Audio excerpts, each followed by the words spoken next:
Hey folks, welcome back. I'm Mike with Off-Road Stuff, and this is part 2 of bad AC compressor bearing. I got a notification that my Amazon package arrived today, so yeah, let's see what it's going to take to get this off and changed out. Maybe a little luck on our side today. We might be able to get this done. It's been a long time since I've really messed with one of these compressors like this. So I kind of have two options. One is, so I could come down in here, pull the, there's a nut on the front of the, basically the compressor crankshaft, I guess you would want to call it. If you could take that off, and then there's the face of the clutch mechanism, and then the pulley part, and the bearing with the snap ring, and you should be able to take it out and in theory do it in place. But I don't know if I'm going to be able to hold the front of that compressor unit to break the nut loose. So I might have to take the bracket off and lift the compressor up to a position where I can get to it with maybe some power tools. I might be able to do it by hand, but at least be able to hold that outer part of the pulley a little bit better and hopefully get the nut loose. After that, I think it might be pretty straightforward. So stay tuned, let's see what happens. Well, I don't think I'm going to be able to take the nut off and do it in the vehicle. There's a special tool that they make. It's kind of a flat plate, and they have a series of pins that you could rotate in there. And it locks the front of it with a handle, so you can, break it loose. I just don't have that right now. So I'm going to see about taking this bracket off. There's a bracket right here. Looks like there's two bolts that go to the head. Then there's the one on the top where the adjuster is for the slack adjuster. Hopefully I can take that bracket off. There's two bolts on the bottom. You take those out, and it looks like I can just lift it straight up and maybe set it close to the valve cover or the exhaust manifold, and just have a little bit better access to it and see what happens there. All right, so I believe these are 12s. Yep.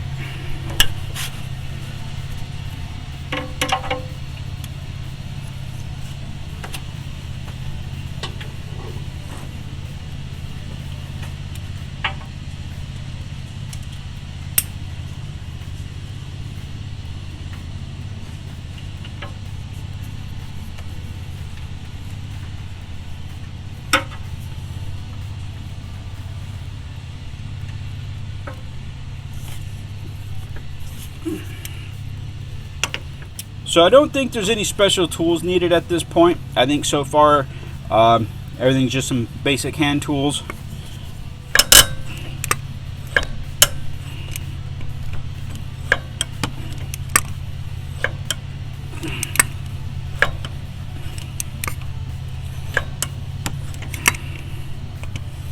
And if you guys are kind of wondering what's up with the rose pinkish color tint in the air, we have a few fires, nothing close to where I'm at, but a couple 2 or 3 hours away. And I guess just the way the wind's blowing, so we got a kind of a layer of smoke and ash right now, and it's making the sunrises and the sunsets pretty unique. So I guess if that's one good thing we can take out of that bad situation, that's something. Oh yeah, and just a little disclaimer, if you see any name brand products, whether it be tools, penetrating oils, logos on clothing, I'm not sponsored by anybody. It's just kind of what I had on or what I'm using at the time. That bolt backed out to a certain point and then started getting kind of sticky, so I just wanted to spray it. I'm going to try to run it back in a little bit. Well folks, that was a feeling that I didn't want to have. So the bolt broke on the adjuster. So with that being said, that yes, the compressor is going to have to come out so that I can drill it out and get another bolt in there so that we can make sure the belt stays tight. That kind of stuff happens, especially where we live here on the coast. You know, I spend a lot of time down at the beach, four-wheeling in the dunes and stuff. So with that, all that salt, it's bound and determined to give you a hard time with something. I was actually going to work on a different project today because I wasn't expecting the compressor or the compressor bearing to show up today. I was going to work on remounting, or actually, I guess technically yes, remounting my air chuck over here. I'm going to mount one on the front bumper and one on the rear bumper, so that I don't have to open the hood every time that I need to hook up my air hose. Alright, so I've got those bolts out. Here's the bracket. Came out pretty straightforward. So it looks like if I go underneath, I could take out the two other bolts that hold it in place, and then hopefully this thing will just come out, and I'll see if I at least get the bearing changed out today to make sure it's the right one. And as far as the broken bolt, I'm not too concerned about that. I deal with stuff like that at work all the time, so hopefully that'll be relatively straightforward, knock on wood. Alright folks, so I got the one off the bottom. I didn't film it because it was kind of dark down there. There's not a lot of room, you can't really see much anyways. Just kind of saved you guys a little bit of that. Nothing special. It was a 12 millimeter bolt. Here it is. Oh, I don't know, what is that? Probably about an inch or so long. There's one more on the back here I'm going to get. So for the record, actually both these bottom bolts would probably be easier with a medium length socket, and probably like once you break it loose, you could probably get it with the stubby, because I'm kind of having some issues here. It turns and then, you know, bottoms out, and so then I gotta re-click. Alright, well I found a shorter ratchet. It's not really a stubby, but it's a lot shorter than my other one. My stubby, I believe, is in my toolbox in the tracker, which is in the back, kind of buried, and I really don't feel like digging it out right now. So, bear with me as soon as I find the socket.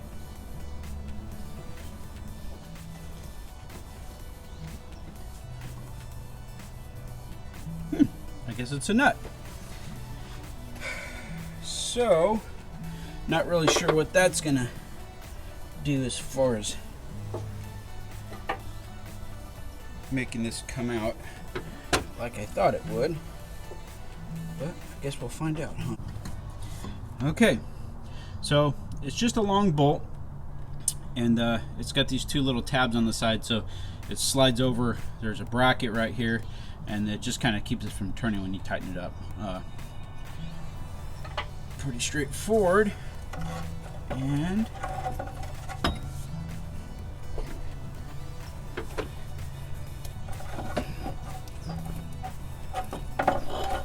little twist there.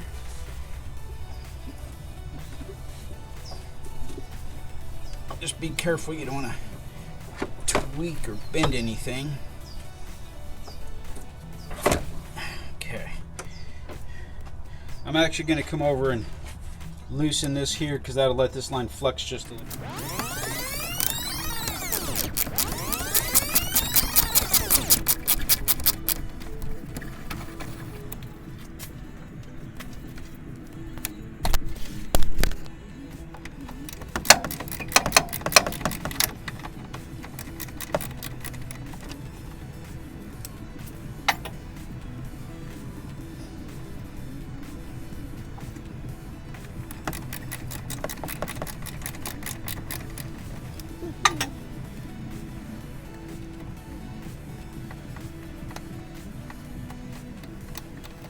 Yeah, that helped a lot. There's two 10mm bolts. Okay, so now, see if I can figure out how to hold this and get this nut off. I'm gonna give this a whirl for grins. See if I can get this to bite.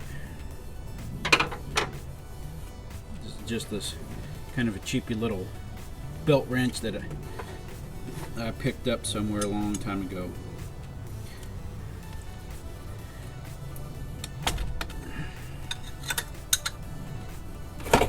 Whoa!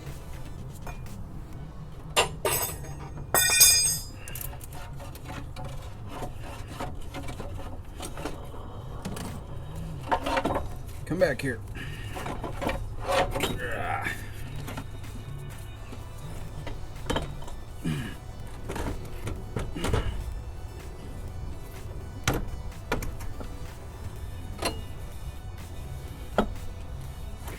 See if it'll stay right there.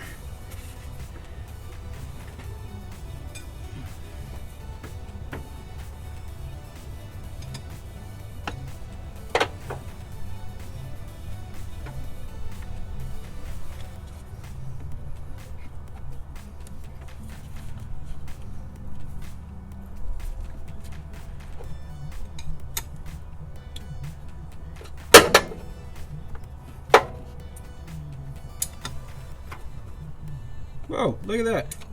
It broke loose. So it just goes to show it doesn't take a whole lot, you know, to grip this clutch. That's the pulley clutch. I do believe this little strap wrench is a Craftsman, if I remember correctly. But there's all kinds of companies that make them. You've probably seen them on the, like as seen on TV, late night shows, opening jars, and just miscellaneous things. I think these were a gift from somebody years and years ago. And I tell you what, they're, yep, it says Craftsman right there. God, I've probably had this going on 20 years now. Sometimes it works, sometimes it don't. Okay folks, so it looks like we may have got lucky here. Had to get kind of creative with some hardware. I didn't have the exact puller. I couldn't get it off with the pry bars like I was hoping to, but there again, like I said, you know, this thing goes down to the beach. Well, normally does. Right now it's closed, but you know, I've probably spent more time down there than I probably should.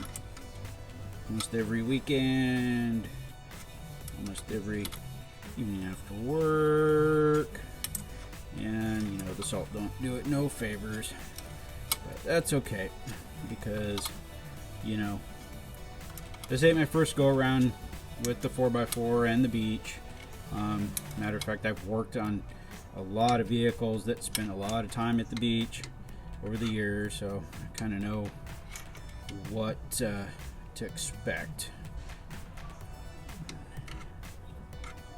Okay, so there she is. Good old Craftsman 2-jaw puller.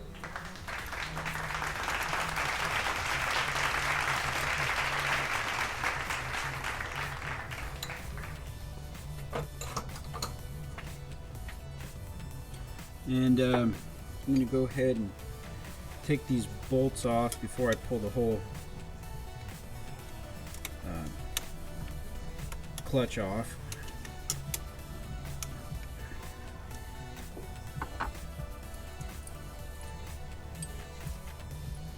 Because you got to be careful, and there's some little spacer shims inside there.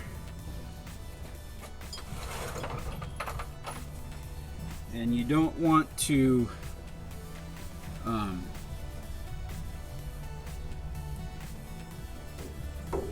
you know, you don't want to rip this thing off and have these little shims come flying out. They're just little washers. See, there's one right here that's kind of half walked up already. So here's the back side. And basically this is just a electric magnet inside there, and flip the switch, it energizes, it sucks it down, it spins this, and then you get cold air.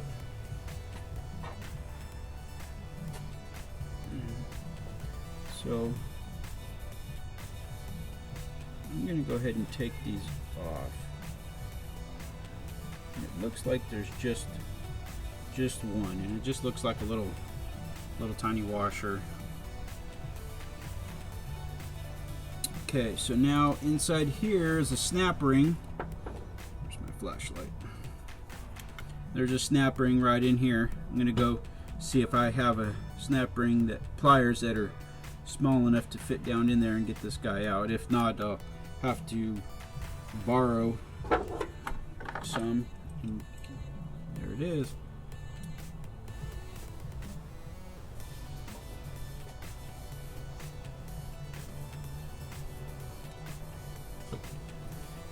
So there again.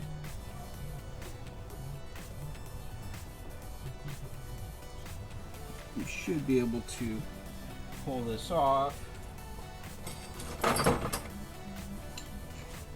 We're gonna give the old two-jaw puller another whirl here. You just got to be real gentle with this. You know, you can mess things up in a hurry if you get a little overzealous. So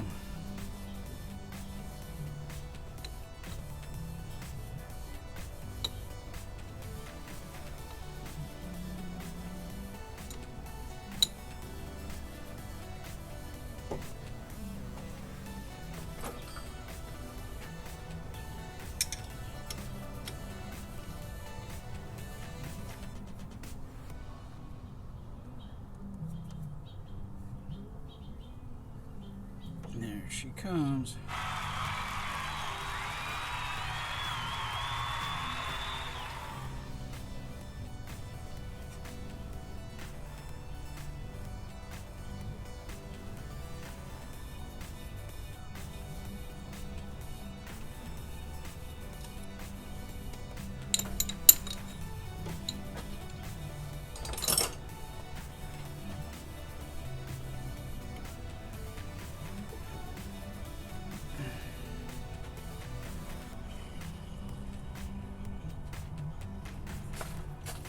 So here, I'll let you guys hear this again.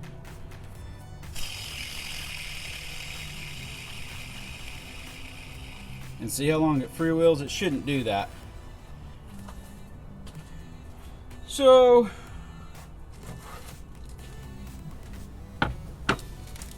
now,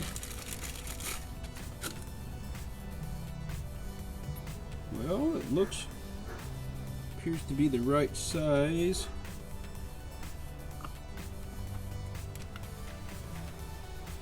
All that I can see.